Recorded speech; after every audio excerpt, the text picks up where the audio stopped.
O áudio que vocês vão ouvir agora é parte do podcast Xadrez Herbal. Caso vocês queiram ouvir mais sobre esse assunto e outros temas de política internacional, é só ir em xadrezherbal.com. Bem, passemos agora para o match no qual eu e o Felipe seguimos repercutindo os últimos acontecimentos na faixa de Gaza. Bem, Felipe, a gente retoma nossa cronologia dos fatos desde o dia 7 de outubro, hoje com uma ponderação de um seguidor. O nosso ouvinte, Felipe Schwartz, ele mandou pra gente, ele marcou a gente num fio do João Coates Miragaia, do lado esquerdo do muro, comentando que a investigação sobre as operações de short, né, que movimentaram de forma suspeita mais de 100 milhões de dólares na véspera dos ataques terroristas do dia 7, parte da investigação também está investigando a possibilidade de que o próprio Hamas tenha usado laranjas, né, para enriquecer, para ganhar dinheiro com isso. Né? Uma das argumentações dessa investigação, dessa hipótese, melhor dizendo, é o fato de que mesmo as análises de inteligência que falavam da proximidade de um ataque terrorista, que buscavam dar um alarme para o governo israelense, você não tinha uma precisão de datas, né? Então que dificilmente permitiria uma operação tão precisa, uma operação financeira tão precisa, né? Então existe essa possibilidade, então agradecemos tanto ao João quanto ao Felipe pelo complemento. Tá? E aí, meu caro Matias, né, você começou a usar um termo que eu acho muito legal nesse nosso bloco, né, que é o uso do termo cronologia. Né? Então, retomando a nossa cronologia a partir do dia 9, né, nós temos 3 notícias desse dia.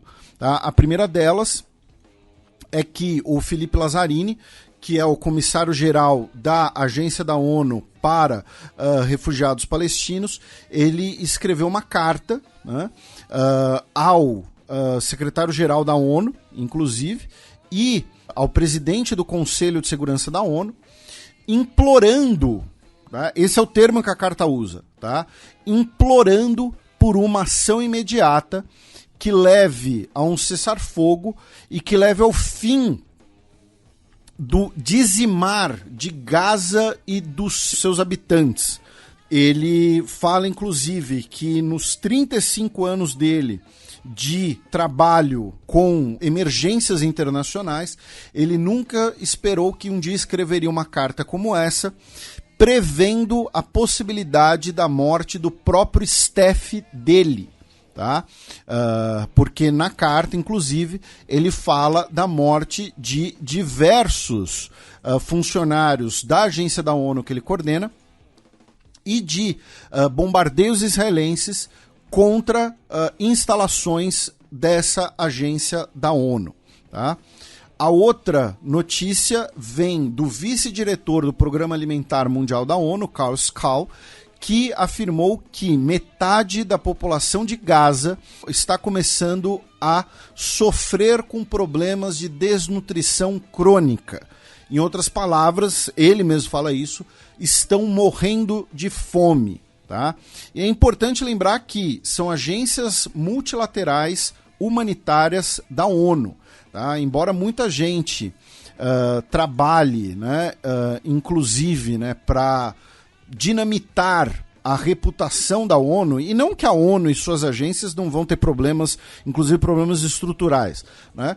Mas são pessoas que fazem trabalhos de campo importantíssimos. Isso, inclusive, é algo muito curioso, porque é algo que o Sérgio acabou de comentar sobre o Congo. Então, temos esses 2 alertas, e o terceiro foi que o jornal israelense Haaretz publicou uma matéria no último final de semana afirmando que 61%, no mínimo, tá? 61% das vítimas dos ataques aéreos israelenses são civis inocentes, tá?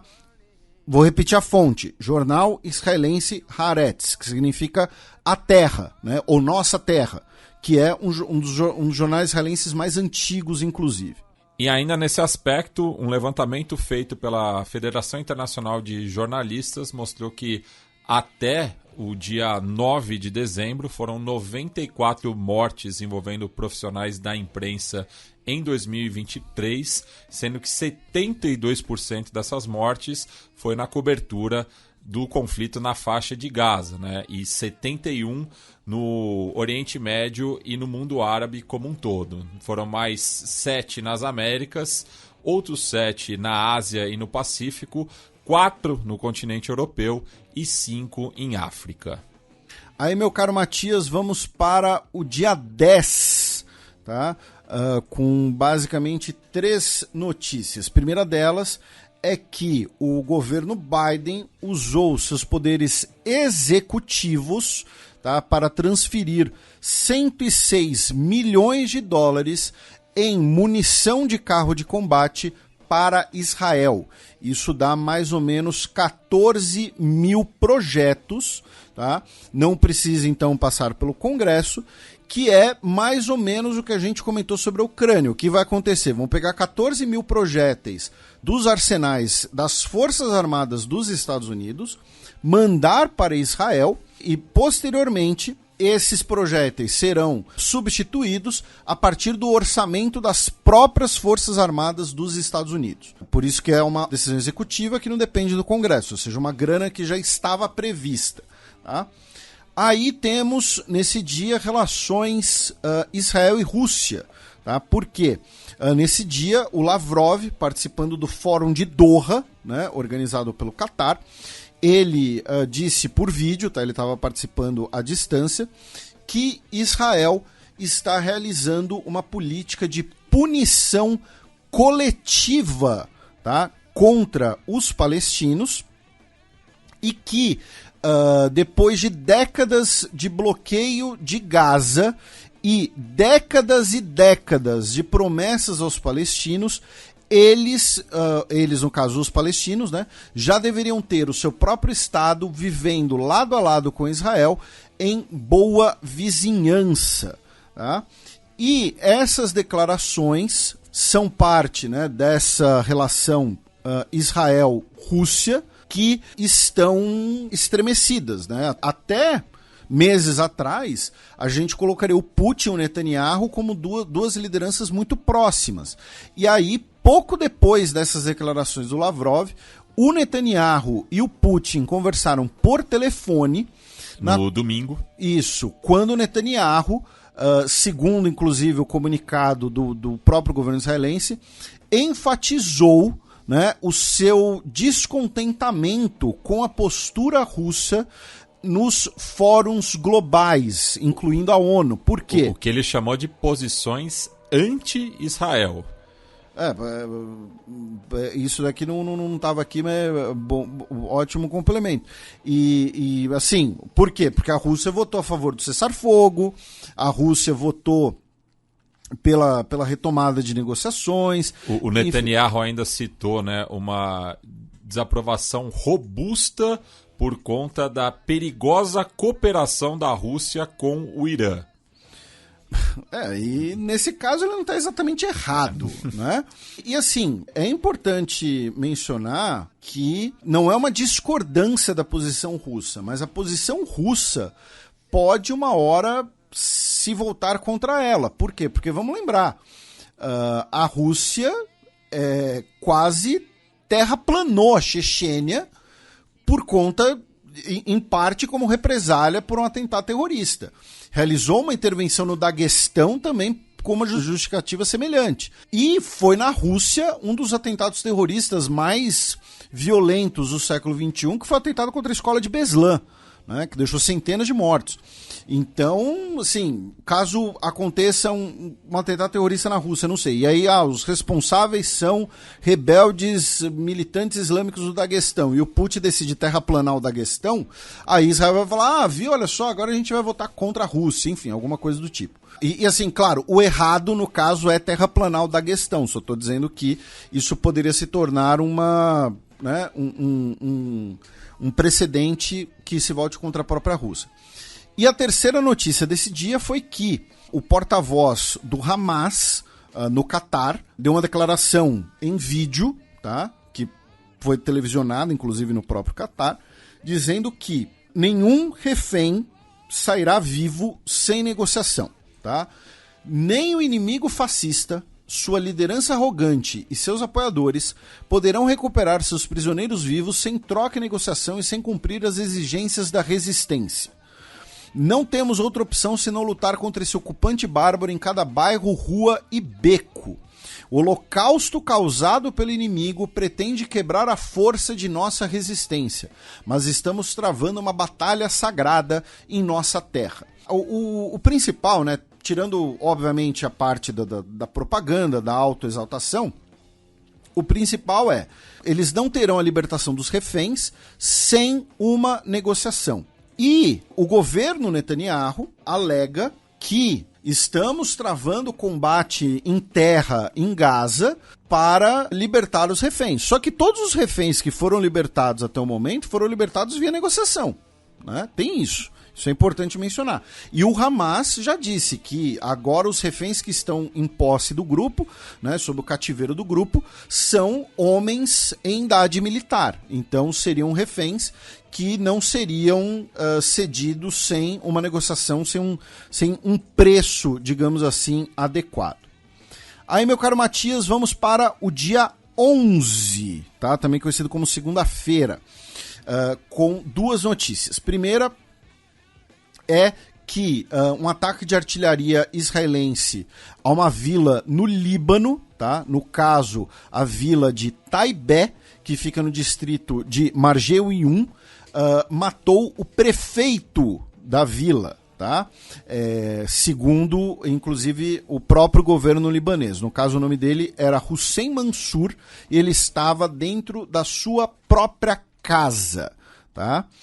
E a outra notícia desse dia é que o Egito e a Mauritânia invocaram a resolução 377 da ONU para que a Assembleia Geral da ONU discuta, numa sessão emergencial, um cessar-fogo humanitário, e ambos os países afirmaram que isso era uma resposta direta ao abuso do poder de veto pelos Estados Unidos. Não são palavras minhas, são palavras do Egito e da Mauritânia, tá? Que os Estados Unidos estariam abusando do poder de veto. Lembrando, né, a gente já teve duas resoluções que quase foram aprovadas, inclusive a promovida pelo Brasil, e que só não foram aprovadas porque um país vetou, os Estados Unidos. Todo mundo votou a favor. Então, esses dois países falaram, vamos levar o assunto para a Assembleia Geral. Junto com isso, meu caro Matias, temos duas notícias do Brasil. Uma delas é que, nessa semana, nós tivemos uma sessão especial no Senado, tá, que foi convocada pela oposição ao governo federal, pela oposição ao governo Lula, para solidariedade aos reféns sob custódia do Hamas.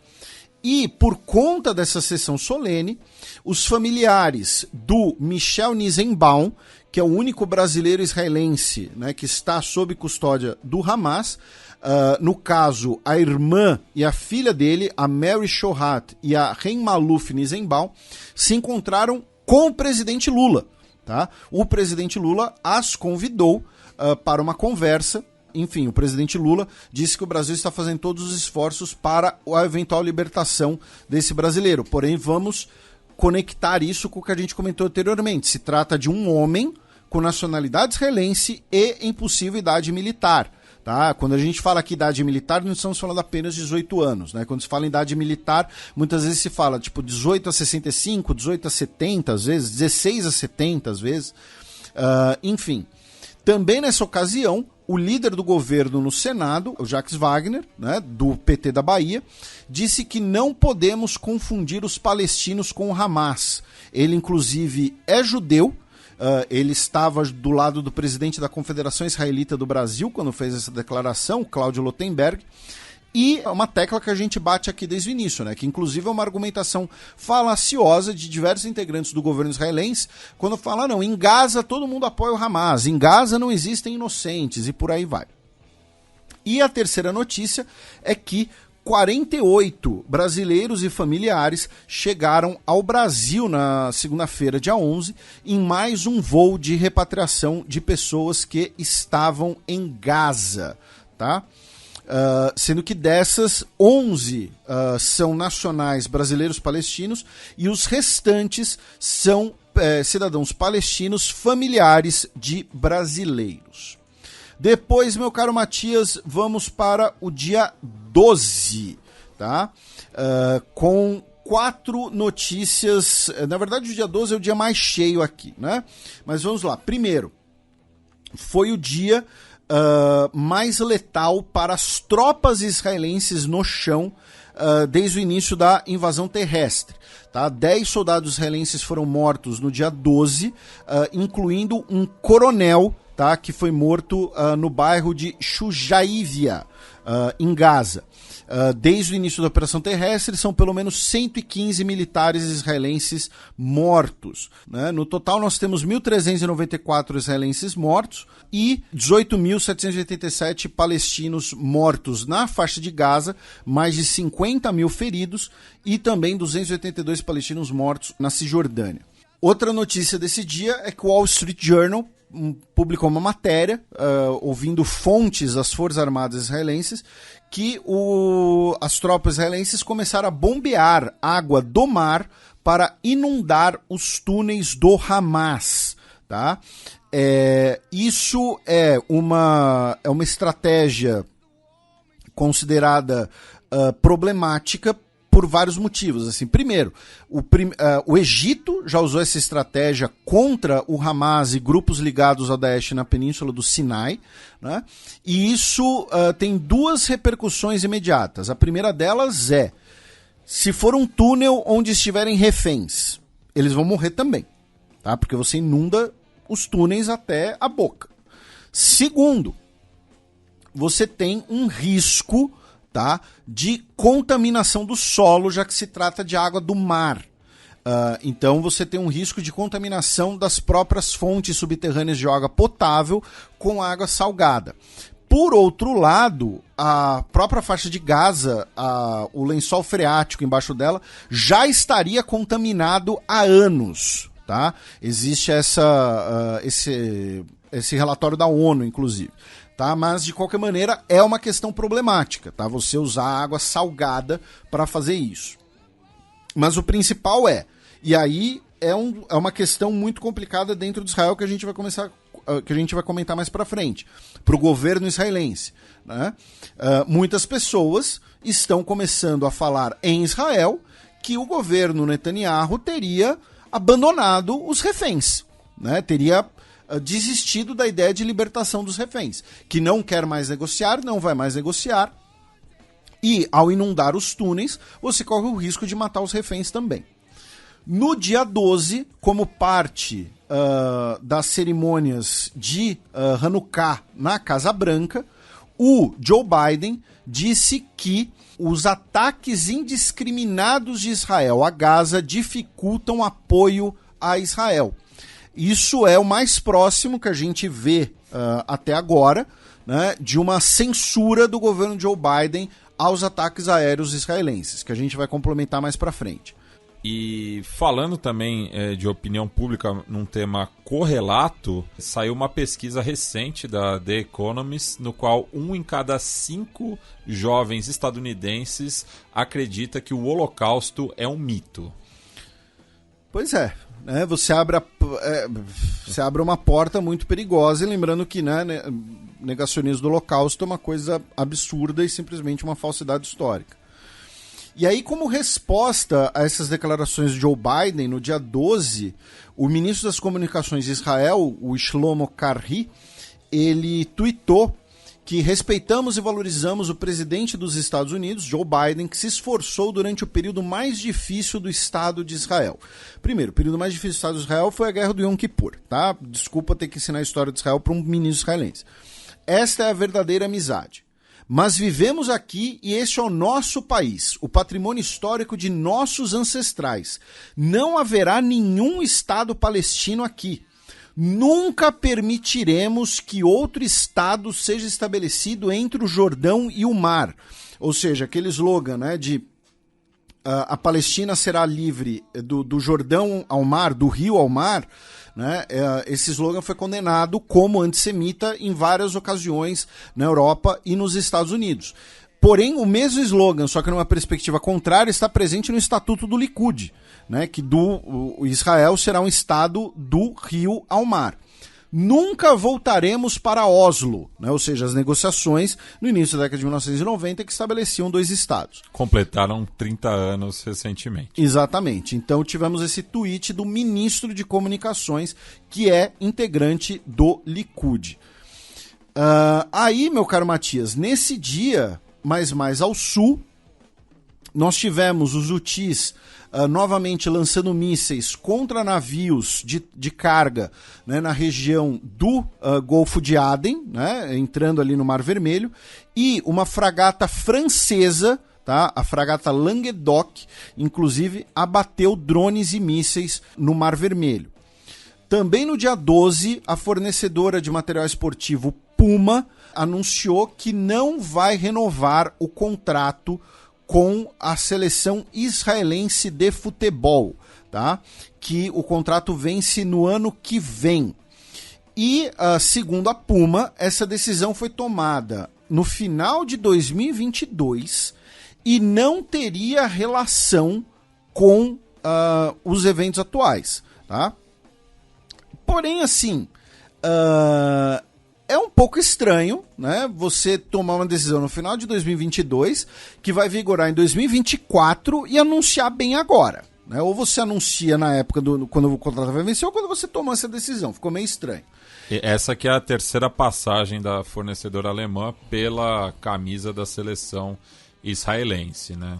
E isso faz parte, inclusive, de uma nova presidência na Puma, né? O senhor Arne Freund, que é o atual presidente, que ele tomou a estratégia de menos, maior e melhor, tá? Que significaria a não renovação de alguns contratos com marcas e, enfim, que não fossem grandes.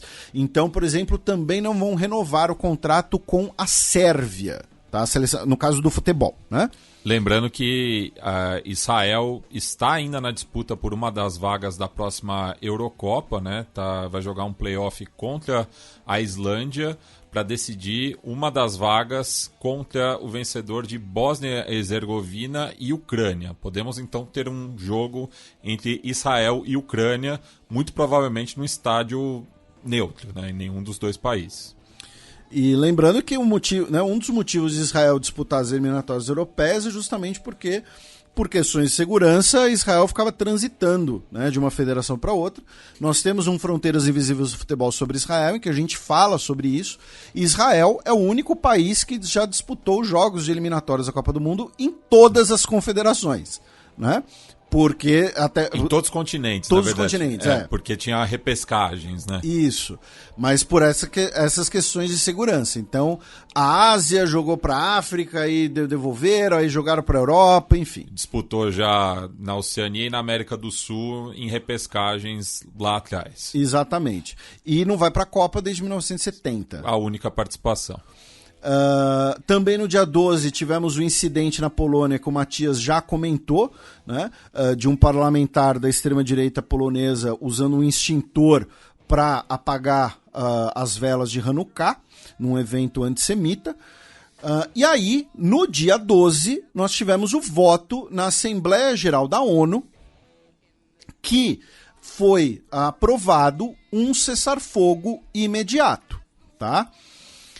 Lembrando, a Assembleia Geral da ONU não é vinculante, tá? Então acaba sendo uma declaração muito mais simbólica. Só que, olhem o peso, né, desse simbolismo. Estamos falando de 153 votos a favor, 10 contra apenas e 23 abstenções.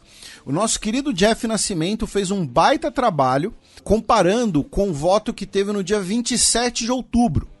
Naquela ocasião foram 120 votos a favor, ou seja, subiu 33, 45 abstenções, ou seja, caiu 22. E os 14 votos contra viraram 10, tá? Inclusive, 2 países foram do não para o sim, que foram Croácia e Fiji, tá? Argentina, Malawi e Sudão do Sul foram do sim para abstenção, por exemplo. Enfim, nós tivemos algumas mudanças de posições. E repito... No caso da Argentina, já por conta do novo governo. Já por conta do novo governo. Né?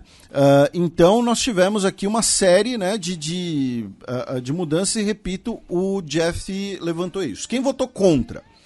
Áustria, Tchequia, Guatemala, Israel, Libéria, Micronésia, Nauru, Papua Nova Guiné, Paraguai e Estados Unidos. Lembrando que Guatemala e Paraguai, aqui na nossa quebrada latino-americana, são 2 países que mudaram suas embaixadas de Tel Aviv para Jerusalém. Isso. O governo da Áustria é um governo bastante também pró-Israel, pró-Estados Unidos. Os países da Oceania, né, Micronésia e Nauru, são 2 países que basicamente dependem dos Estados Unidos. A Papua Nova Guiné também é um país que tem uma relação muito próxima. Libéria foi um país, inclusive, que mudou o voto, muito provavelmente por conta também da mudança de governo. A Libéria foi do abstenção para o não. Então, tivemos aí esse voto, que aí teve inclusive um aplauso, né? Teve uma comoção durante o voto, porém, infelizmente, a verdade é que ele, na prática, não vai se traduzir em muita coisa. E ainda tratando da Organização das Nações Unidas, uma notícia correlata, né? Já que o alto comissário da Agência da ONU para Refugiados, o Filippo Grandi, publicou um artigo de opinião no Guardian no último dia 10, domingo, mostrando, né, que atualmente temos 36,4 milhões de pessoas refugiadas em todo o mundo, isso contando, né, uma população total de deslocados de 114 milhões, incluindo, né, os deslocados internamente, número que dobrou nos últimos 7 anos. Né? Então, a tendência também, né, com essas últimas zonas de conflito abertas é que esse número aumente, assim também como as questões climáticas, que também têm favorecido para esse triste cenário dos refugiados. E desse total, 75% das pessoas refugiadas estão em países vizinhos aos seus, principalmente países de baixa e média renda. E aí, meu caro Matias, você comentou de questões climáticas, claro que não é a mesma coisa, mas, enfim, no dia 13 nós tivemos fortes chuvas na região de Gaza, né, afetando justamente os campos improvisados onde estão muitas das pessoas que foram expulsas de suas casas ou que tiveram que fugir, então complicando ainda mais a situação dessas pessoas e também favorecendo o espalhar de doenças. Tá? Inclusive, teve um médico infectologista israelense que afirmou que, em algumas semanas, a situação de infectologia da faixa de Gaza também vai afetar as comunidades israelenses. Tá? Também nesse dia 13, a Ursula von der Leyen ela defendeu sanções contra colonos extremistas na Cisjordânia, afirmando que essa violência não tem relação alguma com o combate ao Hamas. Também no dia 13, o Lula abriu, né, a primeira reunião dos Sherpas do G20, né, os Sherpas, né, Sherpa é o termo... É o guia. Isso, é o guia montanhese, que são as reuniões antes da cúpula do G20, que normalmente reúne diplomatas, ministros ou vice-ministros, enfim. E o Lula, nessa abertura, com o Mauro Vieira e o Fernando Haddad, inclusive, ele disse que o país continuará trabalhando por um cessar-fogo permanente, pela libertação imediata de todos os reféns pelo Hamas e a entrada de ajuda humanitária, e que o Brasil segue de luto, tá, com o que está ocorrendo. E aí, finalmente, meu caro Matias, vamos ao dia 14, né, o dia de hoje, embora a gente já tenha passado aqui da meia-noite, começando com o fato de que o Conselheiro de Segurança Nacional do Joe Biden, o Jake Sullivan, está em Israel, chegou em Israel hoje, tá? Supostamente para conversar sobre o fim da guerra. Ele se encontrou com o ministro da Defesa israelense Yoav Gallant hoje, e Yoav Gallant disse para ele que serão necessários ainda meses para uma vitória absoluta contra o Hamas. Tá? Também hoje foi publicado que o Jake Sullivan, antes de chegar em Israel, ele passou por Riad, tá, na Arábia Saudita, onde se encontrou com o MBS e, segundo a declaração da Casa Branca, discutiram uma série de assuntos bilaterais e regionais, incluindo os esforços para criar novas condições por uma paz durável e sustentável entre israelenses e palestinos. Também hoje tivemos a publicação na imprensa israelense, tá, de uma matéria que ouviu o David Barnea, que é o chefe do Mossad, né, que é o serviço de inteligência externo israelense. Né? Você tem o Mossad externo e o Shin Bet interno. E, segundo a imprensa israelense, o Netanyahu vetou que ele viajasse novamente ao Catar para uma nova rodada de negociações mediada pelos catares para a libertação de reféns, tá? E que isso seria mais um sinal de que os reféns teriam sido abandonados pelo governo israelense. Um grupo de familiares dos reféns, inclusive, disseram que estavam chocados e que é necessário um fim imediato a essa trava nas negociações e que eles estão se deparando com a indiferença e estagnação dentro do governo. Tá? Repito, são informações da imprensa israelense afirmando que o David Barnea foi vetado de viajar para negociar pelo próprio Netanyahu. E vamos lembrar, para o Netanyahu, enquanto os combates durarem, enquanto essa pauta permanecer em evidência, ele vai ter a sua salvação política. E outra matéria jornalística publicada hoje, importante, a CNN publicou informações de um relatório que seria da inteligência dos Estados Unidos, mostrando que 45% das munições utilizadas por Israel no bombardeio a Gaza eram as chamadas bombas burras, ou seja, que não tem precisão, não tem nenhum sistema de orientação, consequentemente podem ser utilizadas são utilizadas, melhor dizendo, de maneira mais indiscriminada, até porque são mais baratas, e causam mais, entre aspas, danos colaterais, tá?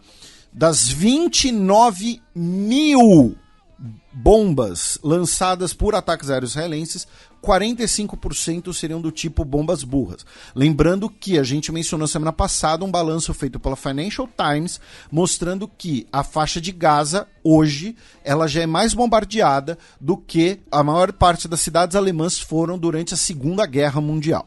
E concluindo, hoje, talvez a principal empresa de logística marinha do mundo, né, a Maersk, né, que é uma empresa dinamarquesa, solicitou ação política imediata depois que um míssil lançado pelos Houthis hoje quase atingiu um navio de contêineres da empresa que estava entrando no Mar Vermelho.